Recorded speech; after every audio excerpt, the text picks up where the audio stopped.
The French men's national team has released their roster for the 2026 national team season. And honestly, I think it might want to be the most interesting list in men's volleyball. And now, before we get to the actual list, we have to talk about who's not on it first, because France has some of the most turnover out of any team in the VNL or any international team this year. And first and foremost, we got to look at this legend right here, 36-year-old Benjamin Toniuzzi, who has announced his retirement from the French national team. He's won a European championship. Of course, he's won 2 back-to-back gold medals at the Olympics as well.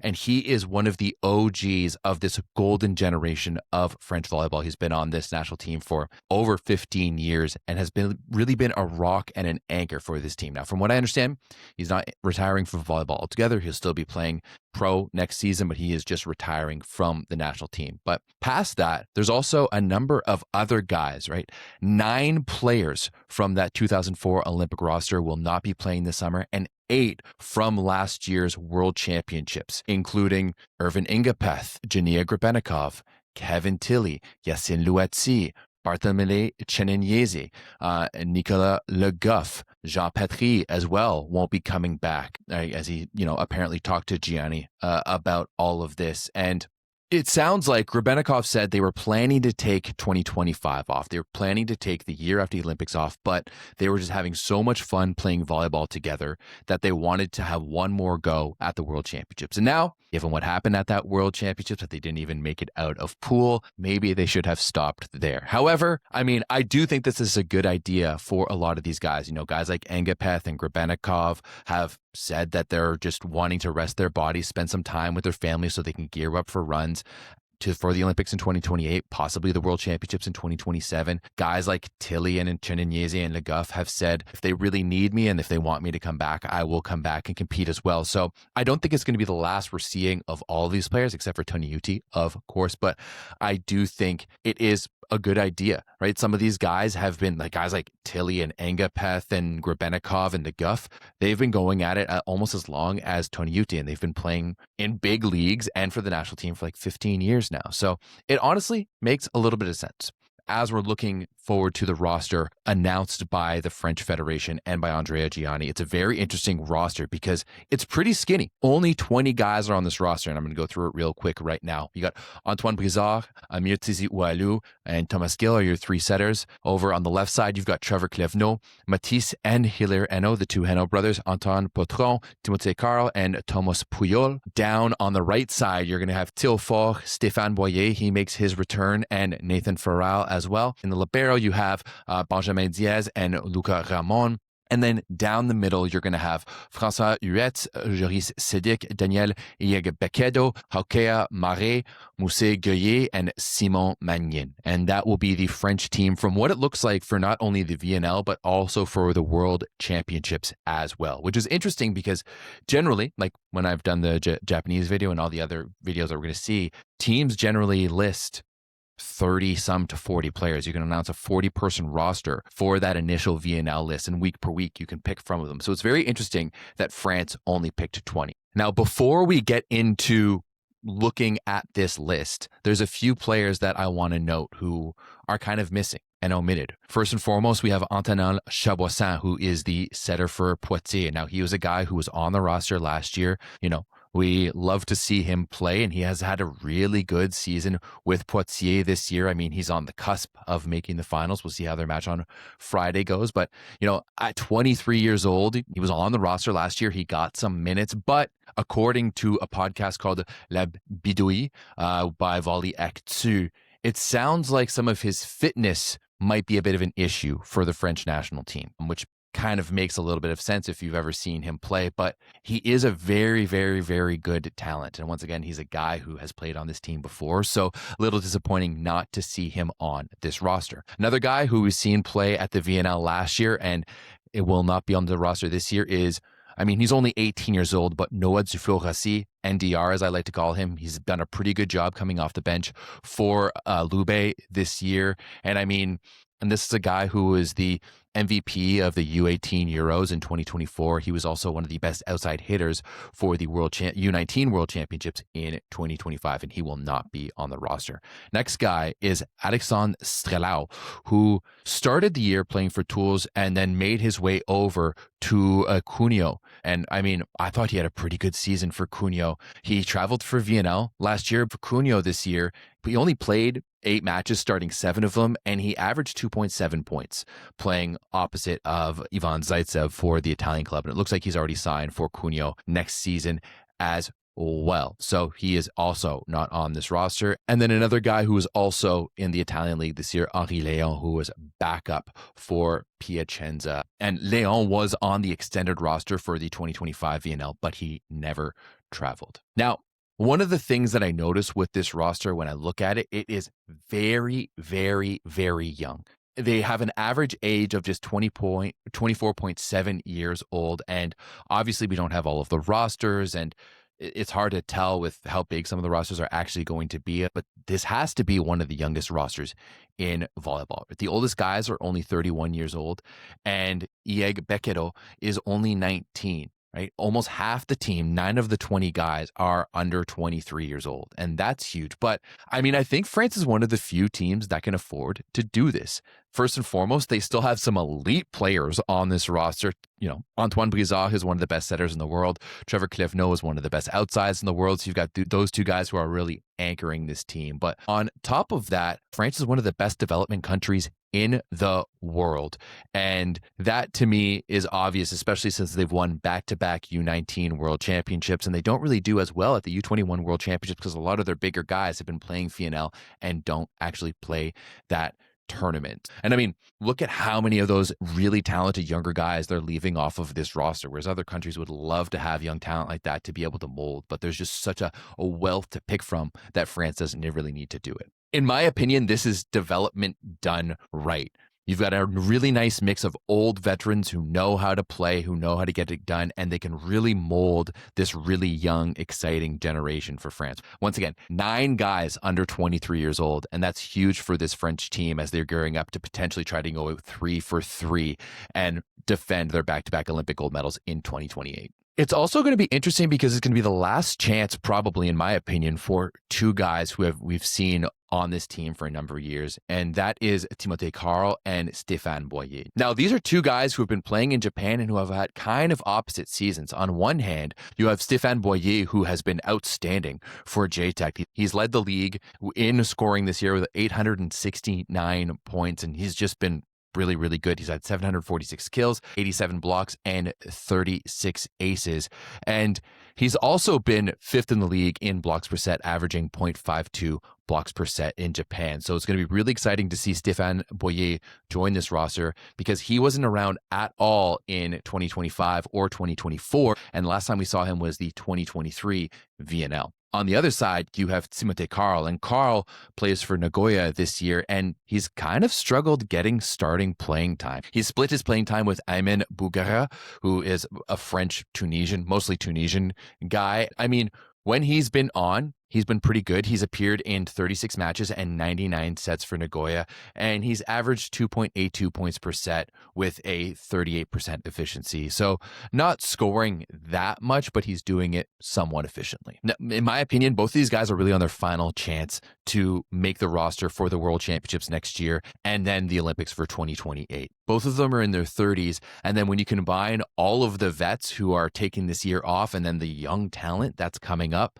man, like they are really in a tough spot, and they're actually going to have to prove themselves really, really well in this year's VNL and potentially European Championships. Despite its youth, this roster is still elite, and there's going to be a lot of competition for starting spots, and that's why I think it's going to be one of the more interesting teams in the world this summer. Starting with the setters, there's a clear hierarchy, right? You've got Antoine Brizard, who is one of the best setters in the world. I don't think anyone could doubt he's a top 5 setter in the world. You've got Amir Tsizioualou, who at only 20 years old has really impressed some people. And you got Thomas Gild, who is going to fill out some spots. Now, I don't think I really need to talk about how good Antoine Brizard is. We know he's going to be that number 1 option. The only real question is going to be how much is he going to play, especially throughout the VNL? Is he going to be the starter all of the time, or are they going to let Amir Tsizioualou, or as I like to call ATO, get some time. And I honestly think they need to give some time to ATO. Honestly, in my opinion, had a more impressive season than I could have imagined for Modena. Starting in the Lega volley at only 20 years old is impressive enough, but partly due to him, Modena had one of the best offenses in the league this year. They were 6th in kills per set with 12.35 points per set, but they were also 5th in hitting and efficiency, hitting a 52.76% as a team with a 37.8% efficiency. And I mean, that a lot has to do with how good Modena was passing the ball, but that is very similar to the French style of play. And I don't think there's any question that Modena won that trade with Norvid, right? Getting rid of Luciano Di Cecco and getting a younger, less expensive, and arguably better Amir Tsizioualou is huge for Modena. And I think he really improved as the season went on. Obviously, there's starting to be those comparisons with Moni Nikolov. They're both in that younger age group. They're two of the best up-and-coming setters in the world. And I don't think it's a stretch to say that ATO Amir Tsizioualou is in that conversation and might be just as good or maybe just behind Moni overall. But one of the areas I do think he has a little bit of advantages in is the fact that he gets to go in and learn from a guy like Antoine Brizard. And that is undeniably useful and is going to be huge in his progression over that time. Now, the third guy there, Thomas Gill, is not a guy that I really know a lot about. He's played for Toulouse for the past couple of years. And the reality is if you've got Brizard and ATO there, he's not going to get a lot of time. So it's really going to depend on if Brizard is going to be there or not. But from the video I've seen and from the times I've seen him play, he seems pretty decent. And I mean, he's French. He's skilled and he's going to be able to fill out the roster decently.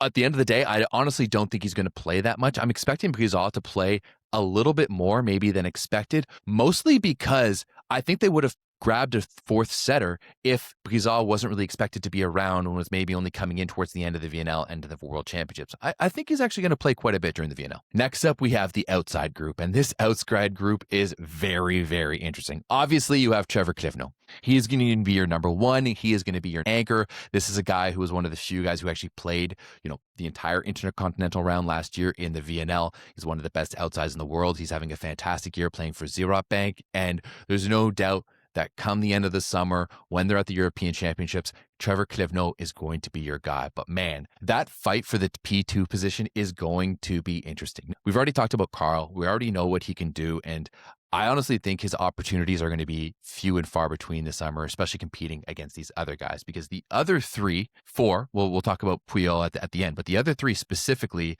Matisse Henault, Antoine Potron, and Hilaire Henault, these guys are going to be interesting. Now, just to start it off, Potron was 24, Hilaire is 22, and Matisse is 21. It's really interesting because all three of them played in the Plus Liga this year, so we can make that comparison really, really easy. And Matisse Henault, unreal first season. 11th in league scoring, had 412 points, averaging 4.2 points per set. Not much you can say there. That is outstanding. And then you have Antoine Potron, right? He was tied for 16th in league scoring with 369 points, averaging 3.21 points per set for Scraw. And then you have Hilaire Henault, who was tied for 33rd in league scoring with 279 points and 3.13 points per set as well. And also, when you look at it, Matisse didn't just get points. He also passed really well too. He was third in league passing, averaging 51.87% positive and 21.82% perfect. I mean, ahead of Tilly, ahead of Vashina. He's just behind a couple of liberos. So that is huge. Now, I know it does seem like the youngest guy is potentially the best, but this is where maybe stats don't tell the entire story, because Matisse Henault, for example, played on a Kruprum Gorjov team that was in the relegation race, right? This is a team that really relied on him and Chizoba, whereas Potron played for a playoff team in Skra, and then Hiller played for one of the best teams in the league and one of the best teams in the world in Luke Lublin. And now he's getting a chance to play in the finals. He had a chance to play in the Champions League as well. So all of these guys are still really young and they're still going to be competing for that P2 spot. I think it's awesome. You also have Thomas Puyol there. And I think that he's a guy who's really just brought in to kind of figure some things out. This is a guy who's just recently moved over to the left side, and he's still 21 years old, right? He's still very, very young. He was one of the best outside hitters this year in the French LNV, but he's moving over from the right side. He was the best opposite at the U21 European Championships in 2024, and he was the best opposite at the U19 World Championships in 2023. So this is a guy that's going to be getting some reps on the left side, and he's going to be learning to play that style of play. But still, that is a very dangerous outside group, and the competition for P2 behind Cleveno is going to be very, very interesting. And I mean, if the outsides are going to be interesting, the opposites are going to be just as intriguing as well. You've got three guys who have been absolutely elite and who know how to score. Now, we've already talked about Stéphane Boyer,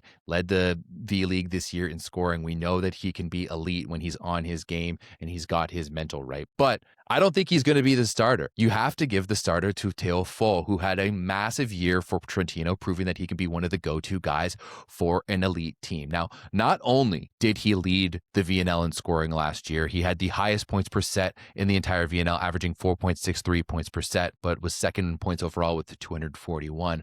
He also had a really big year in the leg of volley. He was 11th overall in scoring with 308 points for Trentino and 7th overall in points per set, averaging 4.11 points per set. And that's playing opposite Micheletto for the majority of the season. And once Micheletto left, he stepped up massively, and we really saw that in a huge performance against Toulouse in the Champions League when he dropped 40 points and dragged Trentino to the win. Now, honestly, if Micheletto is still there, this is a guy who's going to be probably playing in the Scudetto finals starting next week, but he really showed, coming from a lesser team like Padova, that he can be one of the best young talents in the game. And at 26 years old, he's definitely in the conversation as one of the best opposites in the game. You also have a guy like Nathan Ferral. Ferral came in only 22 years old, and he was fourth in the leg of volley this season in points and points per set with 329 points while averaging 4.27 points per set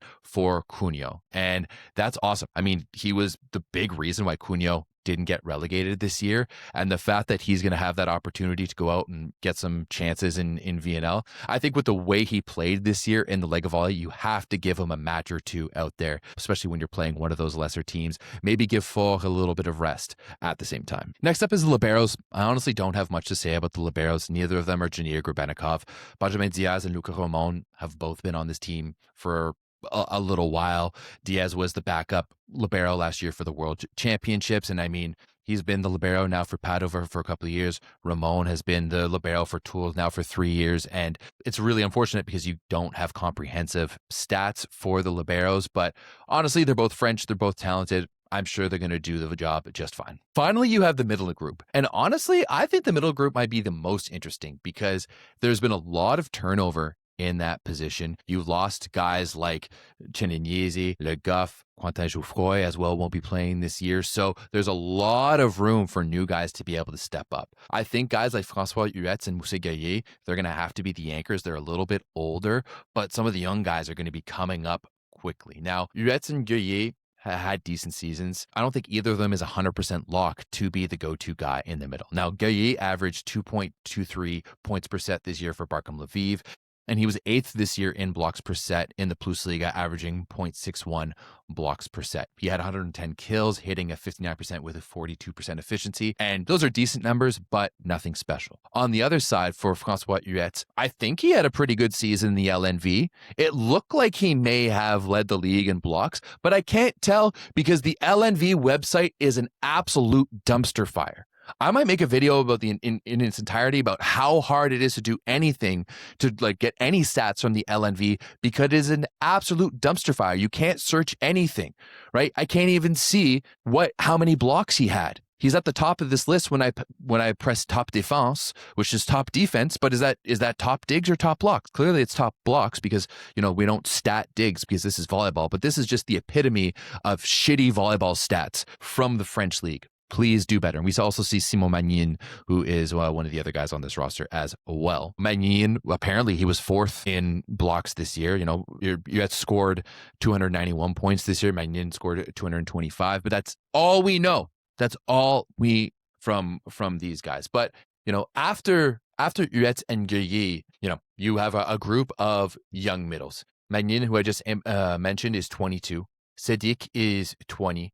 Mare is 20. And Yegbekedo is 19. And honestly, I wouldn't be surprised if we saw one of them starting come the European Championships. And I mean, Sadiq is a guy that we've known for a while now. This is a guy that has kind of been touted as one of the next big things. And he went to go play for Piacenza this year. And unfortunately, he caught that Piacenza injury bug because they have Simone, they have Galassi, and then Sadiq was supposed to be kind of that third guy. And when he played, he was all right. He averaged 1.2 points per set and 0.33 blocks per set. But he also caught that injury bug, and that saw Daniel Bekedo, it's going to be a mouthful of a name for anyone saying it this year, to come in and really show his stuff as just a 19-year-old teenager. He came in averaging 1.5 points per set and 0.5 blocks per set in the 6 matches he played. Now, had he played enough matches, this would have put him tied for 7th in the league in blocks per set, which is huge from a 19-year-old. Usually reading is a difficult thing. Mauret is one of those guys who is a little surprising to be on this list, especially as I talked to some people from the Discord from France. He's a guy who plays for Montpellier, but isn't a starter for them by any means. So it's a little bit interesting that he's made this team, but we'll have to see. I guess he's a highly touted prospect, but I doubt we'll see him much throughout the course of this VNL. Overall, I think this is going to be a very, very interesting transition period for this French program, right? It's one of the best teams in the world. They've won back-to-back Olympics, but with 8 players of turnover from last year, 9 players of turnover from that Olympic gold medal in 2024. There's a lot of stuff happening. You're not only turning over 9 starters, you're also turning over some of the best players in the world. This team has almost been dynastic in some ways over the past number of seasons. But as I said, France has one of the best development systems in the world. And I honestly think this is a kind of perfect timing for them. Because if you're not going to let guys like the Henos or Poitron or Faure or Farral or Yegbekedo, Sadiq, Amir Tizualu, the list goes on to get some playing time and get some of that maturation and allow them to really blossom at the international level, it's really going to hurt you down the line. And if you're not going to take the time now, you're going to have to take it later, and it may be too far past. So this is the perfect timing for this team. And honestly, even though they're that young, I think maybe the VNL might be a little sketchy. We'll see how they can do down the line, but I'm expecting some ups and downs from this team. But I wouldn't be surprised to see them be in an elite position once it comes to the European Championships in the late summer, fall. And then on top of that, once you add in all of those other guys who have been there time and time again, some of the best players in the world, to some of these really exciting young players, it honestly just might make things even more difficult for Andrea Gianni come 2027 at the World Championships and 2028 at the Olympics. But regardless, this is one team that I'm definitely going to be keeping my eyes on for the 2026 national team season.